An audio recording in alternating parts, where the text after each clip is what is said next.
Paix, grâce, miséricorde et amour de Dieu sur tous les compatriotes célestes dans le nom puissant et glorieux de notre Seigneur Jésus-Christ. Très chers concitoyens du ciel, nous voici de nouveau tout autour de la parole de Dieu afin que par votre serviteur vous soit accordé l'esprit de la grâce. Ce que Dieu nous a laissé, c'est la paix. Jésus-Christ a dit, cette paix, la mienne, je ne vous la donne pas comme le monde la donne.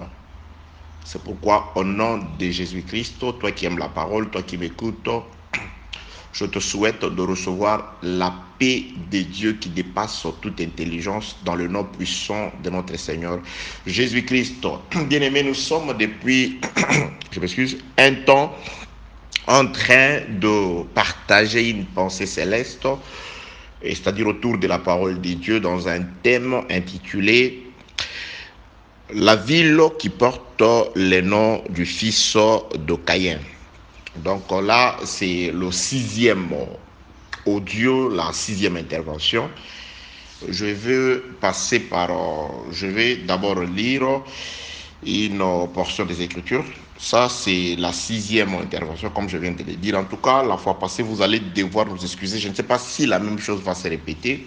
Je ne sais pas ce qui s'est passé. Donc, la fois passée, nous n'avons pas été à mesure de pouvoir enregistrer plus de 30 minutes. Donc, c'est pourquoi nous vous avons envoyé l'enseignement sous forme de 2 audios de chacune, je crois, 30 minutes, où la première comportait 30 et la seconde 29 minutes. Donc, ça s'arrêtait automatiquement. Alors, pour ne pas avoir à faire une autre ou un autre audio encore de 30 minutes, donc ça ferait très long. C'est pourquoi nous avons jugé bon de pouvoir arrêter, sachant qu'il y aurait une opportunité comme celle-là. Gloire à Dieu, il a permis que nous puissions conserver la vie de manière à ce que nous ayons à poursuivre d'après la pensée qu'il nous a mis à l'esprit de pouvoir partager avec vous. Donc je continue là où nous avons laissé, en tout cas cet audio, la 6e. Vous qui ne pouvez tomber que sur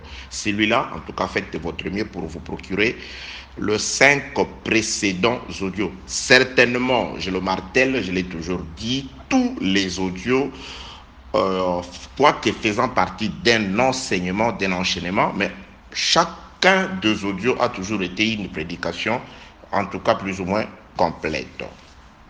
Sauf en tout cas l'audio numéro 5. Lisons le Sainte Écriture. Je suis avec le frère Marc. Je suis dans le livre de Marc, chapitre 8e. Je commence au 22e verset où il est écrit: ils se rendirent, c'est-à-dire Jésus-Christ et ses disciples. Ils se rendirent à Bethsaïda et on amena vers Jésus un aveugle qu'on le pria de toucher. Il prit l'aveugle par la main et il le conduisit hors du village, puis il lui mit de la salive sur les yeux, lui imposant les mains et lui demanda s'il voyait quelque chose. Il regarda et il dit: j'aperçois les hommes, mais j'en vois comme des arbres et qui marchent. Jésus lui mit de nouveau les mains sur les yeux, et quand l'aveugle regarda fixement, il fut guéri et il vit tout distinctement. Parole de notre Seigneur Jésus-Christ. Je peux même poursuivre au verset 26e. Alors Jésus le renvoya dans sa maison en disant: n'entrez pas au village. Bien-aimés dans le Seigneur, nous sommes dans ces thèmes sur Jésus-Christ. Certainement, j'ai été choisi par Jésus afin de ne vous parler que de lui. Donc, je ne vous parle que de Jésus. Donc, je ne peux vous parler que de Jésus.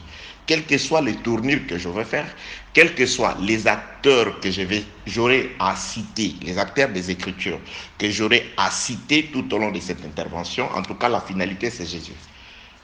Le point culminant du salut, c'est Jésus. Le seul sauveur, c'est Jésus.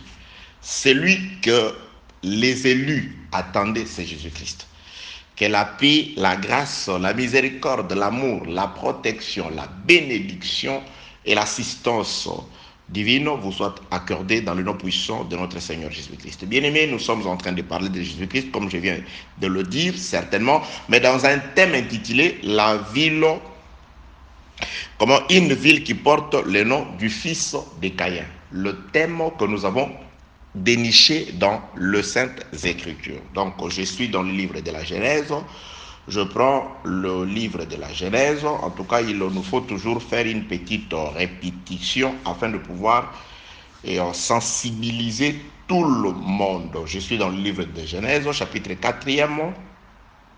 J'atterris au 12e verset. Genèse chapitre 4, verset 12, il est écrit: quand tu cultiveras les sols, il ne te donnera plus sa richesse, tu seras errant et vagabond sur la terre. Donc, dans cette portion des Écritures, nous avons beaucoup plus et nous nous sommes intéressés à la partie où il est écrit: tu seras errant et vagabond sur la terre. Donc là, c'est Dieu qui dépose une condamnation sur Caïn pour cause de la haine manifestée par le meurtre.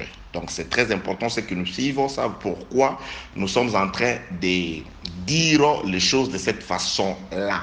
Donc Caïn, c'était un homme de haine et il a concrétisé, il a visibilisé sa haine en tuant son frère. Donc c'est le premier meurtrier matériel sur la terre. Donc c'est le premier qui a commis matériellement un meurtre sur la terre. C'est le premier qui a fait couler le sang physique naturel sur la terre. C'est l'homme de Caïn. Je sais pourquoi je suis en train d'expliquer, plutôt d'insister, parce que si vous ne maîtrisez pas ça, vous ne comprenez pas non plus la suite à travers la conversation de Jésus-Christ avec le juif dans le livre de Jean, chapitre 8e, à partir du verset 33. Nous avons expliqué que le meurtre, le premier sur la terre, le meurtre le plus dangereux qui se commettent de nos jours, là, il n'y a même pas, la police ne peut pas intervenir parce que la police n'a pas Dieu pour voir ce meurtrier-là, pour distinguer ce meurtrier-là. Le premier meurtrier sur la terre, c'était certainement le diable, comme le dit Jésus-Christ, mais dans une appellation ou dans la peau d'un certain serpent. Apocalypse chapitre 12, il dit Satan appelé aussi serpent ancien, diable, donc le serpent ancien appelé aussi Satan. Donc c'est-à-dire, c'est tout simplement le diable dans ses différentes appellations.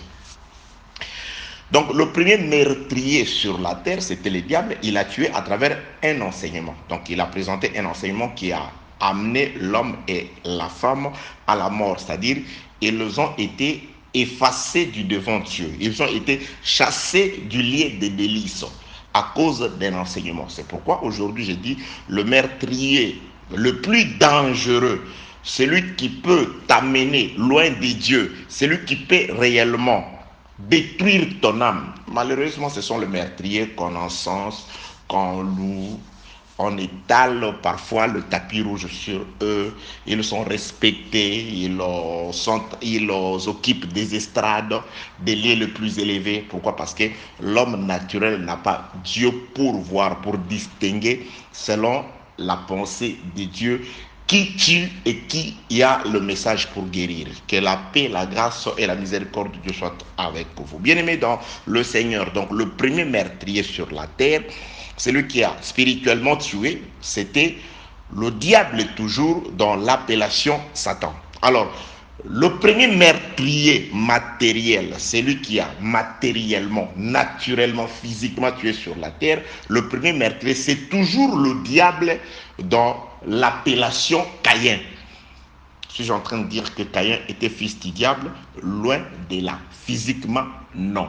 Je parle de l'esprit. C'est pourquoi, lorsque Jésus-Christ regarde Pierre, il dit à Pierre, parce que Jésus-Christ dit, allons à Jérusalem afin que je sois mis à mort par les Juifs, quelque chose comme ça.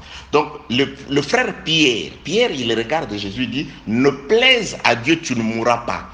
Or, la mort de Jésus-Christ, c'était la dispensation de la grâce sur plusieurs personnes, entre autres nous les païens.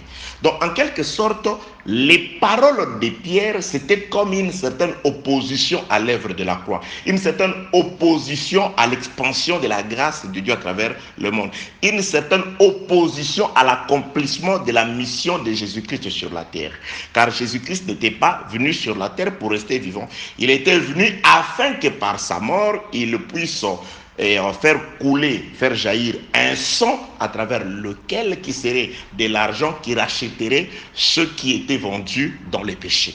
Donc, lorsque le frère Pierre, par amour à Jésus, homme charnel, qui représentait la loi, là, c'est l'état actuel d'Israël qui s'accroche à la chair, qui s'accroche à la loi, qui s'accroche au matériel.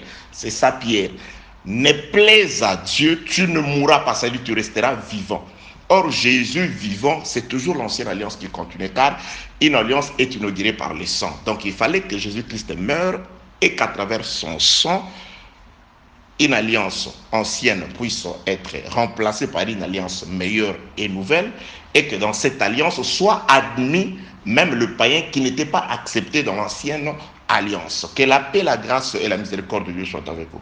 Alors Pierre, par amour à Jésus physique, il dit, tu ne mourras pas, c'est-à-dire tu resteras vivant. Tu vois, lui il parle, Jésus-Christ, il regarde Pierre, il dit, arrière de moi Satan.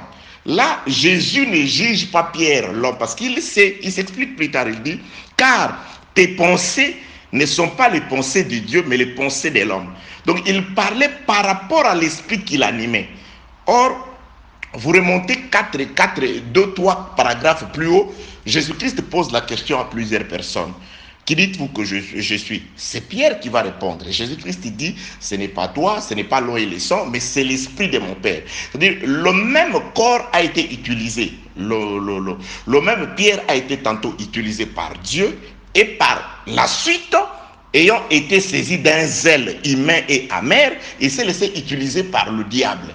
Vous voyez, donc, c'est-à-dire, quand Jésus-Christ dit à Pierre, arrière de moi Satan, il ne parle pas de Pierre l'homme, parce qu'il s'explique dans le livre de Matthieu chapitre 16. Il s'explique par la suite, il dit, car tes pensées ne sont pas les pensées de Dieu, mais les pensées de l'homme. C'est pourquoi, lorsque nous revêtissons à Caïn cette casquette, nous ne sommes pas dans je dirais, dans une certaine généalogie naturelle et physique, car nous savons, il est écrit, à moins de pouvoir falsifier les Écritures, il est écrit que Adam connut sa femme, Ève, et sa femme enfanta. Donc, il a connu, donc il est allé vers sa femme. Donc, le reste, ce n'est que gesticulation charnelle. Que la paix, la grâce et la miséricorde de Dieu vous soient accordées au nom de notre Seigneur Jésus-Christ. Bien-aimés dans le Seigneur, donc, excusez, bien-aimés dans le Seigneur, nous sommes en train d'expliquer ces choses. Donc, Caïn, ici, après qu'il soit le meurtrier de son frère, le frère Jean écrit dans son épître, il dit, Caïn, ne soyons pas, n'imitons pas Caïn, qui était du malin, qui tua son frère. Alors, quand tu le dis, il le dit par rapport à ses actes. Il le dit par rapport à la haine qui le caractérisait. C'est pourquoi je suis allé aussi, en tout cas, conseiller, exhorter le bien-aimé. En tout cas, là, les Écritures disent, soyez en paix avec tous, d'autant plus que cela dépend de vous. Si vous avez l'occasion de pouvoir appeler un frère, un serviteur de Dieu, un ami, avec qui vous ne vous entendez pas, bien aimé, au contraire, vous aurez cherché la paix. Au contraire, vous aurez marché dans les traces de Dieu. Il y a des gens qui s'appellent fils de Dieu, filles de Dieu, serviteurs de Dieu, mais qui sont tellement arrogants. Et le mal est qu'ils prient, ils jeûnent, ils prêchent, mais ils ont une certaine haine dans le cœur. Et ils disent, et tout le monde sait, il y a des églises où les fidèles savent que notre pasteur n'aime pas un tel pasteur, ou notre pasteur ne s'entend pas avec les pasteurs de telle église, ou dans notre église, ces deux serviteurs-là ne s'entendent pas. Moi, j'ai déjà vu même des frères faire asseoir des serviteurs de Dieu pour leur aider à se réconcilier, frères. Même si vous n'avez pas le Saint-Esprit, il faut avoir ne fût-ce que le bon sens. Que la paix, la grâce et la miséricorde de Dieu soient avec vous. Bien-aimé, celui qui est son frère, la Bible le dit, il n'y a pas d'interprétation, et du diable. C'est l'esprit du diable qui vous anime. Je ne dis pas que vous êtes d'office du diable. Mais vous ne devez pas vous sentir à l'aise. Chaque fois que vous êtes là à l'église, vous faites semblant de pouvoir vous saluer entre vous, mais du fort de votre intérieur, vous savez que vous ne vous aimez pas. Vous n'aimez pas un tel. La haine au milieu de frères, la haine au milieu des serviteurs de Dieu. D'autant plus que cela dépend de vous. Recherchez la paix avec tous. Soyez en paix avec tous. Vous n'avez rien à perdre de la part de Dieu de pouvoir appeler votre frère, de pouvoir chercher des voies et moyens, de vous réconcilier avec votre frère. Je ne parle pas d'abord du gens de dehors, je parle de vous qui vous dites frère, qui vous assemblez, qui restez dans une même église, dans une même assemblée, ou qui obéissez à la même foi. Lorsque vous allez vous aimer entre vous, le monde saura que vous êtes mes disciples. Mais entre vous, vous ne vous aimez pas. Entre vous, vous souhaitez du mal. On vient vous annoncer, vous savez, tel frère là, il a connu l'accident, telle chose, une telle catastrophe lui est arrivée. Tu dis, ah voilà, qu'est-ce que je vous avais dit? Je vous l'avais dit. C'est-à-dire, tu te glorifies d'être pasteur, prophète, je ne sais pas, inspiré par rapport au malheur qui est arrivé à un frère, et tu te glorifies, tu passes du haut de la chair. Vous savez, je vous l'avais dit. Moi, on ne joue pas avec moi. Regardez un tel. Je lui avais dit, je lui ai montré les doigts. Frère, tu te réjouis du malheur de l'autre. Même s'il t'a fait du mal, la Bible te dit de pouvoir te réjouir lorsque Dieu frappe même ton ennemi. Que la paix, la grâce et la miséricorde de Dieu soient avec vous. Celui qui est son frère n'est pas de Dieu. Oui, il faut parfois descendre dans ces choses-là pour pouvoir aussi vous instruire. La ville qui porte le nom du fils de Caïn. Oui, il y a des révélations, il y a des choses qui sont en train d'être dites, qui sont peut-être merveilleuses, mais il se passe que ces choses-là moindres. Parce que Caïn, on l'appelle du malheur par rapport à la haine. Il a tué. Et Jésus-Christ dit, celui qui pense même dans son cœur qu'il meurt de son frère, il a déjà commis le meurtre. Que la paix, la grâce, la miséricorde de Dieu soit avec vous dans le nom de Jésus-Christ. Alors, bien-aimés dans le Seigneur, Dieu dépose sur Caïn. Il dit, Caïn, dans tout ce que je t'ai dit, mais ce qui retient plutôt notre attention ici, dit, tu seras errant et vagabond sur la terre. Dieu définit sur la terre, c'est-à-dire sur cette terre où tu es. Tu n'auras pas d'adresse fixe. Tu n'auras pas de stabilité, c'est-à-dire un homme vagabond errant, on voit un certain manque de stabilité, pas de femme, pas d'enfant, ou je ne sais pas, et une vie désordonnée. On est errant et vagabond. C'est ce que Dieu dit sur Caïn. Mais le verset 17 semble contredire les paroles de Dieu sur Caïn. Genèse chapitre 4, verset 17. Caïn connut sa femme et elle conçut, et enfanta Enoch. Il bâtit ensuite une ville et donna à cette ville le nom de son fils Enoch. Donc nous avons compris que malgré, je crois, je ne sais pas si je peux employer un tel adjectif, donc malgré, permettez l'expression, malgré la prophétie de Dieu sur Caïn, mais naturellement comme ça, Caïn a une femme et un enfant et toute une ville. Alors ce qui peut rendre nul la prophétie de Dieu, parce que la prophétie de Dieu statuait sur l'errance et le vagabondage de Caïn. Mais matériellement, Caïn pouvait se battre la poitrine et dire, voilà, votre Dieu, il a dit que je serai errant et vagabond. Vous ne voyez pas cette ville-là, vous ne voyez pas ma femme, vous ne voyez pas la prospérité à travers mon fils qui est déjà un enfant, mais qui a déjà toute une ville qui porte son nom. Donc également, le diable pouvait dire par la suite, aller revoir, bon, je ne sais pas écrit comme ça, je dis, il pouvait par la suite aller voir, et Adam lui dit, alors voilà, Dieu avait dit que vous mourrez, est-ce que vous êtes mort? N'est-ce pas que vous vivez? Que la paix, la grâce et la miséricorde de Dieu soient avec vous. Alors, nous avons vu cette ces événements-là dans la vie de Caïn. Nous sommes partis d'après Jésus-Christ dans sa conversation avec le peuple juif dans le livre de Jean chapitre 8, là où Jésus-Christ et les enfants d'Israël se précipitent une double paternité. Les enfants d'Israël se reconnaissent de la postérité d'Abraham. Jésus-Christ leur dit, dans un premier temps, vous l'êtes physiquement les descendants d'Abraham, mais naturellement, spirituellement, vous n'êtes pas les descendants d'Abraham, mais vous êtes plutôt le fils du diable. Il définit le diable dont il dit, c'est lui qui est le premier meurtrier. Il a été meurtrier dès le commencement. Donc, c'est-à-dire, nous avons compris que dans cette conversation entre Jésus et les Juifs, dans le livre de Jean chapitre 8, à partir du verset 33e, vous descendez jusqu'à la fin. Donc, c'est-à-dire, et ils le disent, nous sommes fils d'Abraham. Jésus-Christ dit non, vous n'êtes pas fils d'Abraham. Parce que si vous étiez fils d'Abraham, vous aurez fait les œuvres d'Abraham. Mais vous êtes plutôt le fils du premier meurtrier, que Jésus-Christ définit comme le diable.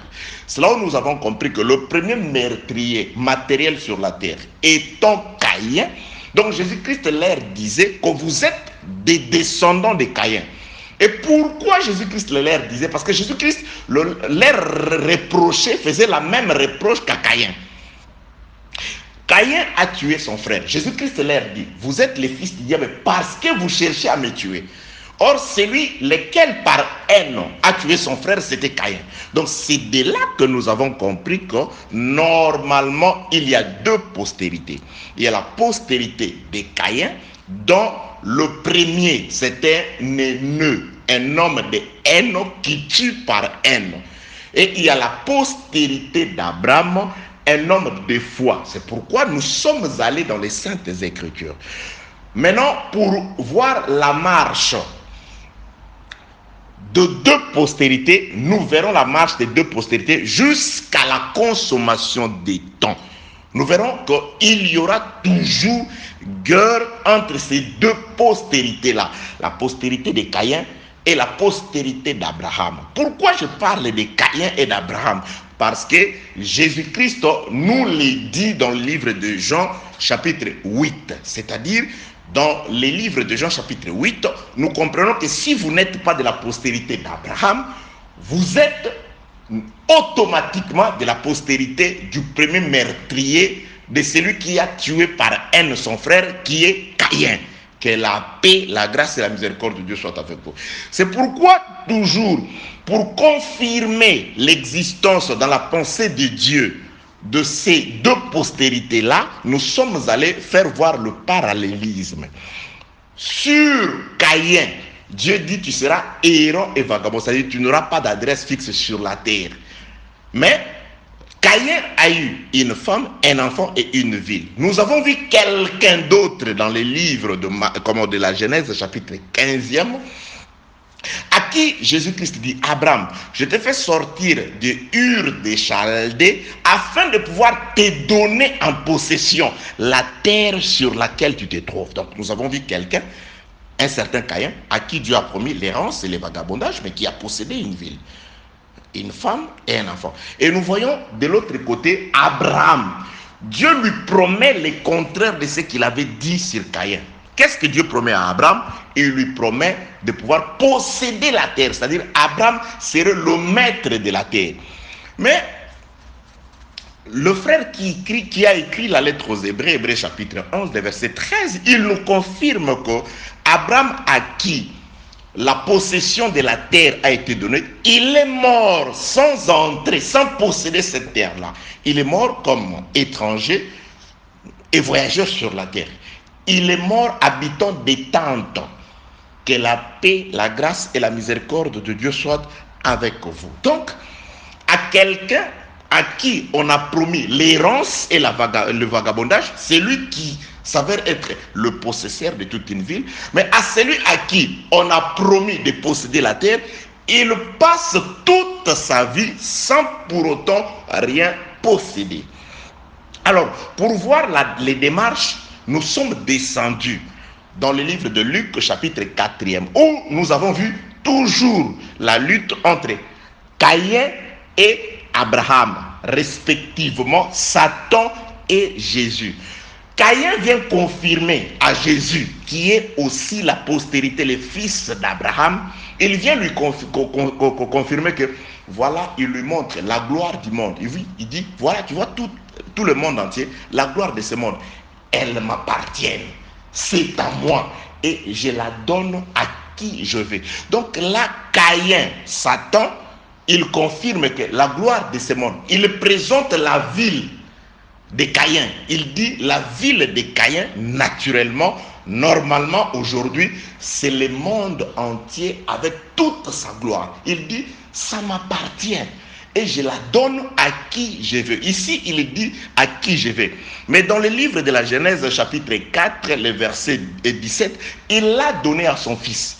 Et dans le livre de Luc, chapitre 4, il définit qui est son fils. Il dit, c'est celui qui se prosterne devant moi, c'est à celui-là que je remets le clé, le pouvoir et l'autorité de régner sur ma ville, moi Caïn, ou sur la terre entière. Que la paix, la grâce et la miséricorde de Dieu soient avec vous. Alors, de l'autre côté, Jésus-Christ arrive aussi dans le livre de Luc, chapitre 9. Il confirme que lui, c'est le Shiloh. C'est lui, comme Abraham, la terre lui a été promise. Jésus-Christ aussi, par Judas, toutes les promesses disaient, c'est un grand roi. Quand il viendra, il va régner. C'est pourquoi même sur le chemin d'Emmaüs, les disciples peuvent aussi un peu douter. Ils disent, bon, on croyait que c'est lui qui allait délivrer le royaume d'Israël. Parce qu'on savait qu'il serait un roi beaucoup plus puissant que David. Il serait un roi beaucoup plus grand que tous les rois qui ont vraiment été puissants dans le chronique des rois d'Israël. Mais il est venu, voilà, il a prêché, il est mort. Il y a là 3 jours, quelques femmes sont venues nous dire qu'il est ressuscité. Donc ils étaient pas très chauds. Pourquoi? Parce que bon, nous attendions, parce que les promesses disent que c'est un grand roi, c'est un Shiloh. Il vient avec le bâton, il vient restaurer, il vient rétablir, il vient combattre, il vient détruire l'ennemi, il vient anéantir. Ça, c'est des promesses qui ont été faites sur Jésus-Christ. De même, Dieu a dit à Abraham, tu posséderas la terre. Mais Abraham est parti sans avoir vu l'effectivité de ces promesses-là. Mais au diable à qui Dieu avait dit, par Caïn, que tu seras errant et vagabond, Caïn construit une ville. Et le diable vient se targuer devant Jésus dans le livre de Luc, chapitre 4, pour lui dire, voilà, et Jésus, toute la terre. Et Jésus-Christ confirme dans Luc, chapitre 9, c'est là où il va dire, voilà le Fils de l'homme mange. Il n'a où poser sa tête. Donc, il est un voyageur. C'est pourquoi même les disciples de Jésus-Christ diront plus tard, n'aimez pas le monde, ne vous accrochez pas au monde, le monde passera, ce monde est sous la puissance du diable. Mais finalement, la Bible a dit, tu posséderas la terre. Quelle terre? Que la paix, la grâce et la miséricorde de Dieu soient avec vous. Nous consultons, donc là, on en est déjà, nous sommes arrivés à 27 minutes. Je ne sais pas ce qui est arrivé la fois passée, si ça va couper à 30 minutes. Si ça coupe, on sera dans l'obligation de pouvoir refaire un second audio. Que la paix, la grâce et la miséricorde de Dieu soient avec vous en tout cas. Alors, c'est pourquoi nous sommes arrivés, nous parlons toujours de la ville de Caïn. La promesse de Dieu sur Caïn et la promesse de Dieu sur Abraham. Nous avons 2 postérités. À une postérité, à toute une ville. L'autre postérité, elle a juste des paroles verbales, des promesses verbales, mais elle n'a rien, elle ne possède rien sur la terre. C'est pourquoi nous avons chuté sur ce qui est écrit dans le livre de Marc, le chapitre 8e. Retournons dans le livre de Marc, chapitre 8e. C'est de là que nous avons compris, nous avons déjà avancé, expliqué beaucoup de choses. Donc Jésus-Christ arrive dans la ville de Bethsaïda. Je vous dis, retenez le nom de cette ville. Ne confondez pas avec Bethesda. À Bethesda, il y avait une piscine. Donc ça, c'est Bethsaïda. Donc Bethsaïda, d'après le livre de Jean, chapitre 1er, verset 47 ou 48, attends, je cherche c'est la ville à laquelle appartient Pierre. Pierre était de la ville, attendez, Jean, on va chercher dans la Bible, ok, Jean, je vérifie, 9. Je ne sais pas si ça va couper. Jean, je suis dans le livre Jean chapitre 1er. Je prends le verset. Jean chapitre 1er, je prends juste un verset, les versets et 44. Philippe était de Bethsaïda, vous voyez, de la ville d'André et de Pierre. Retenez, Bethsaïda, ville à laquelle est originaire l'aveugle que Jésus-Christ va faire sortir de la ville pour aller guérir dehors. Et Jésus-Christ lui demande de rentrer dans sa maison, mais en ne passant pas par la ville, en n'entrant pas. Va dans ta maison, mais ne va pas dans la ville. Que la paix, la grâce et la miséricorde de Dieu soient avec vous. Parlons de cette ville. Ça veut dire quoi cette ville de Bethsaïda? La ville de Bethsaïda, selon Jean chapitre 1er, verset 44, c'est la ville d'où est originaire aussi le frère Pierre. Qui est le frère Pierre? Le frère Pierre, certainement, c'est un des disciples de Jésus-Christ, sur qui Jésus-Christ a fait beaucoup de promesses. Jésus-Christ a fait beaucoup de promesses à tous les enfants de Dieu, mais sur Pierre en particulier, il semblerait que Jésus-Christ lui a fait aussi des promesses. C'est à Pierre que Jésus-Christ a dit que je ferai de toi un pécheur d'hommes. C'est sur Pierre que Jésus-Christ a dit, lorsque tu seras affermi, paie mes brebis. Vous voyez? Donc, Pierre va chercher les poissons dans la mer. Le même Pierre, va aussi s'occuper des animaux domestiques, de ceux qui sont sur la terre. Vous voyez? C'est Jésus-Christ, il dit ça sur Pierre. Pierre, c'est pourquoi, si vous allez dans le livre de Matthieu, Jésus-Christ dit à Pierre, je ne te donnerai pas la clé. Il lui dit, je te donnerai les clés du royaume. Ce que tu fermeras sur la terre sera fermé aux cieux. Ce que tu ouvriras sur la terre sera ouvert aux cieux. Donc, à ces pierres-là, est-ce qu'il s'adressait vraiment à ces pierres afin qu'aujourd'hui, qu'il y ait une certaine église, ou je ne sais pas, qu'on appelle Basilique Saint-Pierre, parce que la clé a été donnée à Pierre.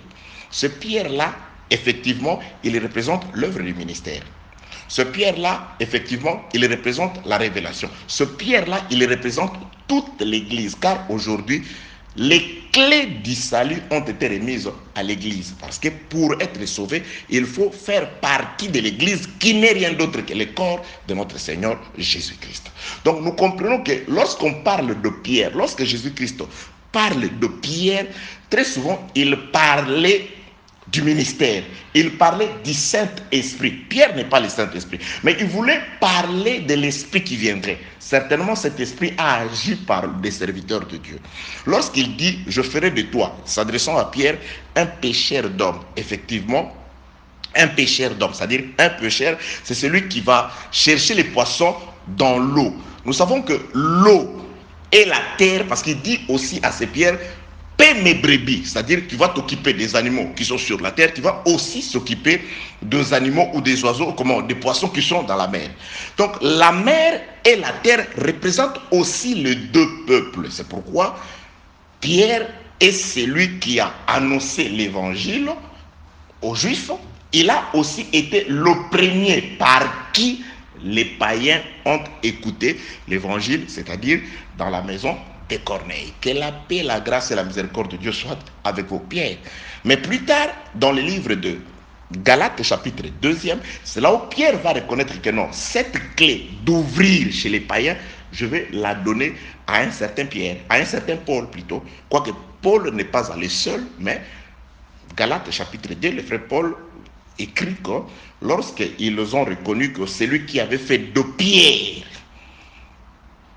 apôtre des païens et des circoncis a aussi fait de moi l'apôtre des incirconcis. Donc ils nous donnèrent la main d'association à moi et à Barnabas. Ils sont partis à deux. Que la paix, la grâce et la miséricorde de Dieu soient avec vous.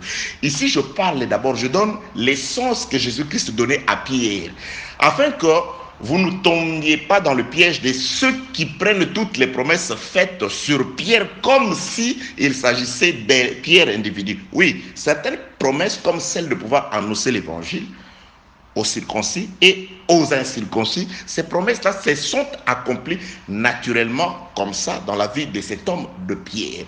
Mais il se passe que le clé, parce que ce Pierre est mort, mais le clé ou la clé du royaume des cieux, c'est à l'église qui est encore sur la terre. C'est pourquoi Jésus-Christ avait dit, c'est que vous fermerez sur la terre. C'est-à-dire pour entrer au ciel, pour aller au ciel, donc c'est sur terre, quand vous êtes encore sur terre, quand vous êtes encore vivant. Que la paix, la grâce et la miséricorde de Dieu soient avec vous. Donc nous comprenons que la clé ou les clés sont données à l'église. C'est à l'église. C'est dans l'église que se trouvent les ministères. C'est à l'église que se trouvent les dons. Je parle de l'église. Je ne parle pas des endroits des hommes. Je parle de l'église comme le corps du Seigneur Jésus-Christ. Là où on respecte la parole. Là où on prêche l'évangile de Jésus-Christ. Que la paix, la grâce et la miséricorde de Dieu soient avec vous. Alors, rentrons dans Pierre. Bethsaïda, c'est la ville de Pierre. Alors, c'est ce Pierre-là qui va dire quelque chose à Jésus-Christ. Dans le livre de Marc, chapitre 9e, attends, je cherche, Marc chapitre 10, je crois. Marc, chapitre 10. Écoutez ce que Pierre dit à Jésus-Christ. Pierre s'est mis à lui dire, voici, nous avons tout quitté et nous t'avons suivi. Jésus répondit, écoutez, Pierre dit, voici, nous avons tout quitté. Comprenez que Pierre était originaire de la ville de Bethsaïda, d'après Jean chapitre 1er, le verset 44. Donc quand Pierre dit, voici, nous avons tout quitté, et Jésus-Christ explique le tout quitté de Pierre. Marc chapitre 10, le verset 29. Jésus répondit, je vous l'ai dit en vérité, il n'est personne qui ayant quitté à cause de moi, à cause de la bonne nouvelle, sa maison, ses frères, ses sœurs, sa mère, ou son père, ou ses enfants, ou ses terres, ne retrouve au centuple, présentement, dans ce siècle, des maisons, des frères, des sœurs, des mères, des enfants, et des terres, et des persécutions, et plutôt avec des persécutions, et dans les siècles à venir, la vie éternelle. Jésus-Christ explique son passé, comment son langage. Il dit, plusieurs des premiers au pluriel seront les derniers, et plusieurs des derniers seront le premier. Je m'explique, bien aimé dans les Seigneurs. Nous sommes, je vous avais dit, retenez le nom de la ville ou du village auquel appartient et l'aveugle et Pierre. Donc Pierre, c'est lui à qui est originaire du village de Bethsaïda, il se lève, il dit à Jésus, voici, nous avons tout quitté. Donc, c'est-à-dire, quand Pierre parlait à Jésus, donc Pierre, pour le royaume, Pierre avait quitté la ville de Bethsaïda, de Bethsaïda. Parce que c'est dans la ville de Bethsaïda, il était originaire de là. C'est dans la ville de Bethsaïda que se trouvait la maison de Pierre, que se trouvait la femme de Pierre, que se trouvaient les frères de Pierre, que se trouvaient les sœurs de Pierre. C'est-à-dire, lorsque Pierre parle, voici, nous avons tout quitté. Il a quitté sa ville, Bethsaïda, pour suivre le Seigneur. Là, c'est Pierre qui le dit. Or, Pierre est originaire de Bethsaïda. Que la paix, la grâce et la miséricorde de Dieu soient avec vous. Alors, Jésus-Christ dit à Pierre, comme, je m'explique, comme tu as quitté Bethsaïda, où se trouve ta maison, ta femme, tes enfants, tes frères et tes sœurs, je te donnerai, à cause de moi, je te donnerai. Tu les as quittés, je te donnerai des enfants, des frères, des sœurs, des maisons, c'est-à-dire tout ce que tu as quitté à Bethsaïda, je t'en donnerai, mais en dehors de Bethsaïda. Que la paix, la grâce et la miséricorde de Dieu soient avec vous. Bien-aimés dans les Seigneurs, nous parlons de Bethsaïda. Avant de bondir dans le miracle de Jésus-Christ sur pourquoi il demande à cet aveugle, après qu'il l'ait guéri, de rentrer dans sa maison, mais pas dans la ville. N'oubliez pas, bien-aimés dans le Seigneur, nous sommes dans la ville de Caïn, construite par Caïn. Or, Caïn est un vagabond et un homme errant. Et nous avons de l'autre côté quelqu'un à qui on a fait les promesses de posséder la terre, mais qui est un étranger, qui n'a rien, qui ne possède rien, qui vit dans des tentes.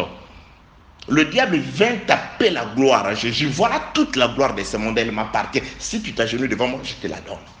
Mais de l'autre côté, Jésus-Christ à qui le diable présente la gloire de ce monde. Mais c'est ce Jésus-là à qui toutes les promesses de gloire ont été faites. Mais il dit plus tard, bon, je n'ai où poser la tête. C'est-à-dire, sur la terre, il est un voyageur.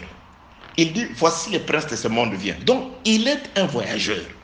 Pilate lui pose la question, es-tu roi? Il dit, oui, je suis roi. Mais mon royaume n'est pas de ce monde. Je suis roi. Mais je suis un roi, j'ai un royaume. Mais quand on les regarde, parfois il peut s'approcher d'une femme et dire, donne-moi à boire. La femme lui dit, mais toi, voilà, tu es juif et moi je suis samaritaine, il n'y a pas de rapport entre nous, pourquoi tu me dis donne-moi à moi? Jésus-Christ il dit, ben, si tu m'avais demandé toi à boire, je t'aurais donné de l'eau et des vies qui auraient... Ah, la femme dit, mais comment toi, tu n'as rien pour puiser? D'abord pour puiser, tu n'as rien. Même pas, tu n'as rien. Toi, tu n'as rien. Tu n'as rien, alors tu me dis que tu vas me donner de l'eau. Vous voyez l'apparence qu'avait Jésus? Un homme qui n'avait rien. Lui, c'était juste la parole. Et l'eau qu'il parlait, c'était la parole. C'était sa parole. Que la paix, la grâce et la miséricorde de Dieu soient avec vous. Alors, nous avons ici un aveugle qui appartient à la ville de Bethsaïda. La ville de Bethsaïda dont est originaire aussi Pierre. Et le même Pierre qui dit à Jésus, nous avons tout laissé, c'est-à-dire quand il dit nous avons tout laissé, là Pierre ne parle pas en parabole, mais il le dit par rapport à sa ville, à sa maison, parce que Jésus-Christ l'explicite, par rapport à la ville, à la maison, à tout ce que tu as laissé ça pour me suivre. Alors comme tu as laissé Bethsaïda pour me suivre, je te donnerai ce que tu as laissé là-bas. Mais comment tu as laissé ton père? On va encore te donner notre père. Ouais, Jésus-Christ explique la famille dont il dit qu'il va donner à Pierre plus tard. Parce que le jour où sa mère, son frère et ses soeurs sont venus le voir, Jésus-Christ a expliqué la vraie famille. Il dit, ma mère, mes frères et sœurs sont ceux qui écoutent ma parole et la gardent. Donc lorsque Jésus-Christ dit, tu as abandonné ta famille naturelle pour me suivre, tu auras à la place ceux qui écoutent et qui gardent la parole. C'est pourquoi nous avons des familles aussi naturelles. Mais Jésus-Christ, la Bible déclare de faire beaucoup plus de bien à notre vraie famille, cette famille avec laquelle nous vivons aujourd'hui, et nous vivrons éternellement avec cette famille-là, c'est-à-dire ceux qui sont avec nous en Jésus-Christ. Que la paix, la grâce et la miséricorde de Dieu soient avec vous, bien-aimés dans le Seigneur. Vous voyez, donc, Pierre abandonne Bethsaïda pour suivre Jésus. Alors, pourquoi Pierre doit-il abandonner Bethsaïda pour suivre Jésus-Christ? Jésus-Christ vient confirmer que celui qui n'abandonnera pas sa Bethsaïda à lui pour les suivre afin d'avoir une autre famille, celui-là ne sera pas digne de lui. Bon, déjà je m'explique. Ce que Pierre dit, nous avons tout abandonné pour te suivre. Jésus-Christ vient aussi l'enseigner quelque part, plus tard dans le livre de Matthieu chapitre 11e, où il dit, celui qui conservera sa vie la perdra, celui qui l'a... Je suis dans le livre de Matthieu chapitre 10, le verset 39. Celui qui conservera sa vie la perdra. Et celui qui perdra sa vie à cause de moi la retrouvera. Donc c'est-à-dire, lorsque Pierre dit, nous avons tout laissé pour te suivre. Or, Pierre était de Bethsaïda. Donc c'est-à-dire, ici, Bethsaïda exprime la première vie qu'avait Pierre. Donc c'est-à-dire la vie que Pierre menait, la vie sur laquelle Pierre avait posé toute sa confiance, toute son affection, parce que Jésus-Christ explique les propos de Pierre dans le livre de Matthieu chapitre 10, le verset 39. Celui qui conservera sa vie la perdra. C'est-à-dire, si tu conserves tes habitudes, tu conserves ta méchanceté, tu conserves cette haine que tu as dans le cœur, tu conserves cette arrogance, tu conserves ce dédain que tu as vis-à-vis des autres, tu conserves cet esprit, ces préjugés que tu as vis-à-vis des autres, sache que c'est la vie que tu conserves. Ça, c'est ta ville de Bethsaïda que tu conserves. Et tu perdras ta véritable vie. Mais celui qui perdra sa vie, celui qui acceptera de voir tout ce qui était précieux pour lui avant comme de la boue, c'est celui-là qui gagnera la véritable vie, qui sera une vie éternelle. C'est ce que le frère Pierre dit. Nous avons tout laissé. Mais par les tours de Pierre, quand nous allons voir les tours de Pierre naturellement, c'était sa ville de Bethsaïda. C'est là où il vivait, c'est là où il avait ses frères, c'est là où il avait ses origines. Il a accepté de laisser ça. Pourquoi a-t-il laissé la ville de Bethsaïda? La réponse se trouve dans les Écritures. Je suis toujours dans les Saintes Écritures, cette fois-ci je crois dans le livre de Matthieu chapitre 11, où Jésus-Christ fait des reproches à plusieurs villes, entre autres la ville de Bethsaïda. Ce n'est pas en vain, vous croyez que c'est en vain que Jésus-Christ vient dans la ville de Bethsaïda, on lui donne un aveugle, il tire cet aveugle par la main, l'amène, le conduit en dehors de la ville, il les guérit. Il lui demande de rentrer dans sa maison, pas dans la ville. Parce que si tu as été dans la ville et qu'on t'a déjà fait sortir de la ville pour te guérir de Bethsaïda, tu ne rentres plus là-bas. Parce que Bethsaïda, c'est la première ville. C'est ça la véritable ville de Caïn. Vous allez comprendre que la paix, la grâce et la miséricorde de Dieu soient avec vous. Je suis dans le livre de Matthieu. Laissez-moi chercher. Je suis dans le livre de Matthieu chapitre 11e. Je prends le verset. Je vais commencer au 20e verset. Alors Jésus s'est mis à faire des reproches aux villes, écoutez bien, dans lesquelles avaient eu lieu la plupart de ces miracles, parce qu'elles ne s'étaient pas repenties. C'est la porte qui va nous introduire dans la ville de Babylone. Retenez ceci. Jésus-Christ est en train de faire des reproches à ces villes-là parce que c'était des villes dans lesquelles Jésus-Christ a fait la plupart de ses miracles. Mais ces villes-là ne se sont pas repenties. Vous voyez déjà, nous avons voulu guérir Babylone et Babylone n'a pas guéri. Jésus-Christ, le Saint-Esprit dit, sortez des milliers d'elles. Nous avons expliqué, c'est pourquoi j'ai dit, la ville de Caïn nous conduira jusqu'à la fin des temps, jusqu'à la vraie guerre entre deux nations. Quelles sont ces deux nations qui s'étaient battues, qui se battent et qui se battront? Parce que, bien aimé, lorsque le serpent, le diable, dans l'appellation du serpent, parce que le diable était le plus rusé des animaux, c'est-à-dire il régnait sur un royaume des animaux, il était le plus rusé. Les animaux étaient dirigés, lui c'était le plus rusé, c'est-à-dire il était dans son royaume, il était roi. Et il y avait un autre roi dans les jardins, et ce roi-là c'était Adam. Adam régnait aussi sur son royaume, et son royaume c'était Ève. Ce n'est pas en vain, Adam a dominé. La femme sera soumise et l'homme dominera sur lui. C'est-à-dire, ce n'est pas en vain. C'est-à-dire, il y avait deux royaumes dans les jardins. Il y avait le serpent qui était un roi, qui régnait. Il était le plus rusé d'entre tous les animaux des champs que Dieu avait créés. Donc, il était là, un roi. Et il y avait un autre roi qui était là, Adam, qui avait son royaume, c'était sa femme. Aujourd'hui, c'est pourquoi je parle des deux royaumes. Je parle de la ville de Caïn, et je parle de la ville spirituelle d'Abraham. Tu posséderas, mais spirituellement, Abraham n'a rien possédé. Mais Abraham continuait de transmettre quelque chose. C'est pourquoi j'avais dit avant-hier ceci. Lorsque Abraham bénit Jacob, il ne lui laisse rien de matériel, mais c'est la parole. Tu auras la rosée du ciel. Tu auras la graisse de la terre. Il t'arrivera ceci et cela. Tu seras le maître, c'est-à-dire c'est la parole. D'un côté, l'héritage, c'était la parole. Et de l'autre côté, l'héritage, c'est le matériel. Que la paix, la grâce et la miséricorde de Dieu soient avec vous, bien-aimés, dans les seigneurs. Donc, dans les jardins, déjà, il y a eu ces deux royaumes-là. Il y a eu le royaume du serpent, avec des animaux. C'est pourquoi le frère Paul, ce n'est pas en vain. Le frère Paul n'invente rien.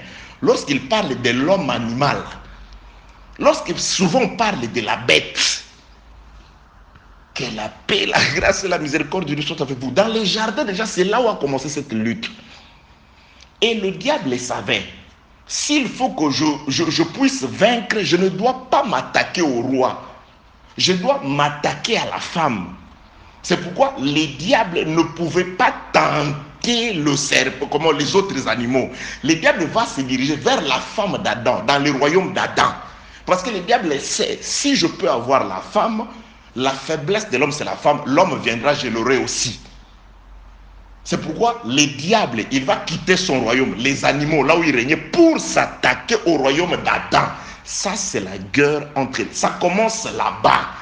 Et Dieu vient, après le péché, il confirme, il dit, cette bataille ne s'achèvera pas ici. C'est pourquoi la postérité de la femme, parce que le diable et le serpent s'étaient attaqués au royaume. Du royaume sortira une postérité. Et c'est cette postérité qui combattra la postérité du serpent. Il l'écrasera. Mais la postérité du serpent ne se laissera pas faire parce qu'il va mordre la postérité de la femme au talon. La guerre. Et cette guerre-là, elle a continué. Pharaon, Moïse, Égypte. C'est pourquoi Pharaon, lorsqu'il poursuit les enfants d'Israël, il ne peut pas aller seul. Pharaon, son armée, ainsi que tout le royaume de l'Égypte. Lisez Genèse chapitre 15. Ils ont poursuivi Moïse, qui n'était pas seul, qui était aussi accompagné de son royaume. Cette guerre s'est faite là-bas. Ça s'est poursuivi. Et cette guerre se poursuivra jusqu'à la fin. Nous avons la postérité de Caïn avec une ville matérielle, les armes comme l'avait Pharaon et son armée. Nous avons la postérité d'Abraham avec Moïse et les enfants d'Israël. Ils avaient pour seule arme le nom invisible de l'Éternel. C'est pourquoi aujourd'hui tu n'as pas à avoir peur. Quelles que soient les circonstances, quel que soit le temps. Le temps. Quelles que soient les circonstances, quel que soit ce que tu vois avec tes yeux, fais confiance à l'Éternel. Que la paix, la grâce et la miséricorde de Dieu soient avec vous. Vous voyez la guerre? Nous sommes dans la ville de Bethsaïda, c'est là où nous allons finir aujourd'hui. Jésus-Christ est en train de faire des reproches à des villes où il est allé prêcher. Il a parlé dans ces villes, mais ces villes ne se sont pas repenties. Je suis dans le livre de Matthieu chapitre 11. Je commence au 20e verset. Alors il s'est mis à faire des reproches aux villes dans lesquelles avaient eu lieu la plupart de ces miracles, parce qu'elles ne s'étaient pas repenties. Malheur à toi, Chorazin. Malheur à toi, Bethsaïda. Car les miracles qui ont été faits au milieu de vous, avaient été faits dans Tyr et dans Sidon. Non, j'ai mal lu. Malheur à toi, verset 27, Matthieu 11. Malheur à toi, Chorazin. Malheur à toi, Bethsaïda. Car si les miracles qui ont été faits au milieu de vous avaient été faits dans Tyr et dans Sidon, il y a longtemps qu'elles se seraient repenties en prenant les sacs et les cendres. C'est pourquoi je vous l'ai dit aujourd'hui, les jugements de Tyr et Sidon seront traités moins rigoureux que vous. Donc ce sont des villes qui seront jugées. Quelle ville? Il y a Chorazin, mais il y a Bethsaïda. Ici, la ville qui nous intéresse, c'est la ville de Bethsaïda. Parce qu'on a beau faire des miracles, on a prêché dans cette ville-là, et cette ville-là ne s'était pas repentie. Et déjà, dans cette ville-là, était originaire d'un certain Pierre. Je vous ai expliqué, les promesses sur Pierre représentent aussi des promesses sur l'église du Seigneur qui a les clés du royaume. Mais Pierre dit ceci: j'ai tout quitté, c'est-à-dire j'ai quitté cette ville-là pour suivre le Seigneur. Le Seigneur dit oui, tu as quitté Bethsaïda pour me suivre et tu auras l'équivalent de Bethsaïda. C'est-à-dire Pierre a quitté un Bethsaïda physique, mais aujourd'hui, moi je suis le frère de Pierre. Tu es le frère de Pierre. Pierre a la famille, Pierre a des frères, Pierre a des sœurs. Jésus-Christ dit, ma mère, mes frères et sœurs, ce sont ceux qui écoutent la parole et qui la gardent. Donc Pierre a laissé une famille charnelle, Bethsaïda, pour avoir une famille spirituelle. Pourquoi a-t-il quitté Bethsaïda? Parce que Jésus-Christ dit, c'est une ville incrédule. C'est une ville qui n'écoute pas. Raison pour laquelle, lorsqu'il fait le miracle sur l'aveugle, il lui demande, il dit, sors. Je t'ai fait sortir. Maintenant, tu rentres dans le monde, mais tu ne peux pas être du monde. Parce que je vous ai expliqué que la ville des Caïens, d'après Luc chapitre 4, c'est ce monde et sa gloire. C'est tout ce que nous voyons dans ce monde. Nous sommes encore dans le monde, mais nous ne sommes pas du monde. Nous rentrons dans la ville de Bethsaïda, mais nous n'entrons pas. Nous allons juste dans notre maison. Jérémie chapitre 49, c'est là où je vais commencer à introduire sur Babylone. Que la paix, la grâce et la miséricorde de Dieu soient avec vous. Je lis juste ces derniers passages d'écriture. Jérémie chapitre 49, je vais finir. Laissez-moi trouver ces passages d'écriture. Jérémie chapitre 49.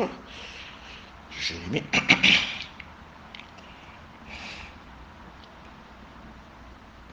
Jérémie chapitre 49. Je commence où? Jérémie chapitre 49. Écoutez très bien.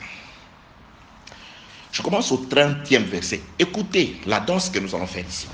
Fouillez, fouillez de toutes vos forces. Cherchez à l'écart une demeure, habitant de Hatzor, dit l'Éternel. Car Nebuchadnezzar, roi de Babylone, a pris une résolution contre vous. Il a conçu un projet contre vous. Ici, déjà, on parle, une prophétie vient sur les habitants d'une certaine ville appelée Hatzor. Vous allez comprendre pourquoi je parle de ces villes qui s'appellent Hatzor. Dieu dit déjà, ne restez pas là où vous êtes. Cherchez une demeure à part. Qui? Les habitants de Hatzor. Pourquoi? Parce que le roi de Babylone, Nebuchadnezzar, a pris une mauvaise résolution contre vous. C'est pourquoi aussi Pierre avait déjà compris qu'il fallait sortir de Bethsaïda. C'est pourquoi Jésus-Christ vient, il trouve un aveugle, c'est-à-dire Adam qui était devenu aveugle par le péché, dans la ville de Bethsaïda. Il le fait sortir de la ville, il le guérit, il lui demande de rentrer dans une demeure à part comme le peuple de Hatzor, sans rentrer dans la ville. Ça veut dire que sans de nouveau retourner à la vie qu'on avait hier, à la façon qu'on vivait hier.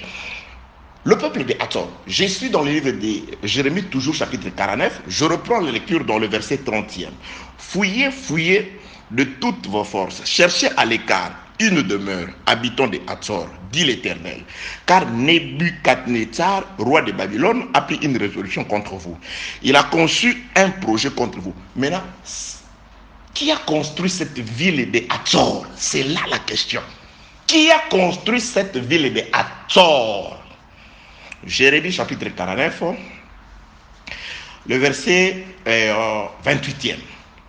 Sur Kedar et sur le royaume de Hatzor que bâtit Nebuchadnezzar, roi de Babylone. Ainsi parle l'Éternel. Levez-vous, montez contre Kedar et détruisez les fils d'Olorien. Vous voyez? Donc, c'est-à-dire, la ville de Hatzor a été construite par Nebuchadnezzar, le roi de Babylone. C'est-à-dire, c'était une ville qui a été construite par le roi de Babylone. Et nous verrons dans la suite qui est le roi. C'est quoi la valeur prophétique du roi de Babylone? Il a construit une ville qu'il a nommée Hatzor. C'est pourquoi le roi de Babylone, dans le livre de 2 rois, quand il est venu, il a pris le roi qui était Joachim, je crois. Il a enlevé le roi qui était sur Jérusalem. C'était le roi Joachim, je crois. Il l'a enlevé. Il l'a remplacé par son oncle. Et quand il met un nouveau roi sur Jérusalem, il lui change de nom.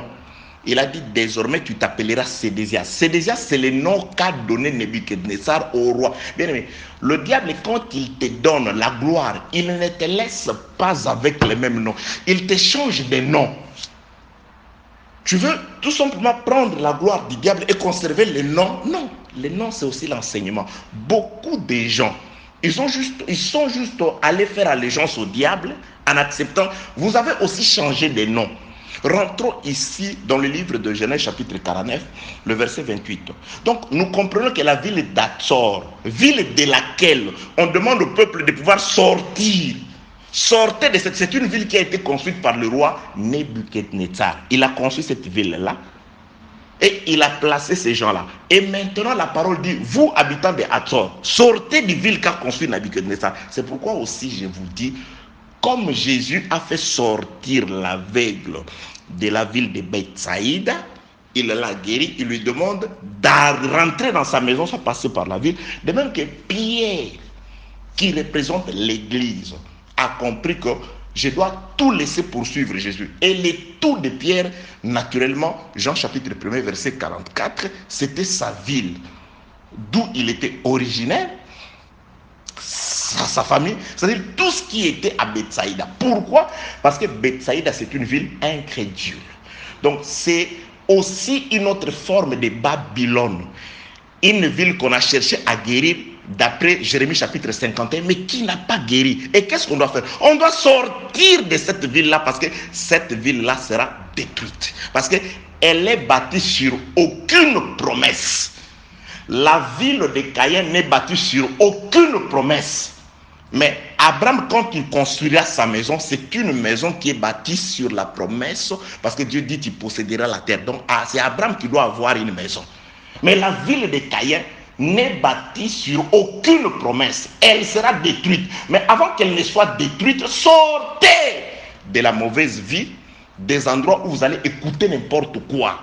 Vous allez dans une église bâtie sur aucune promesse, rien que le nom de là où vous allez adorer, la forme, les habitudes du pasteur, tout ce qui se passe là. Quelle est la promesse qui vous fait, qui vous conduit là-bas? Que la paix, la grâce et la miséricorde vous soient données au nom de Jésus-Christ.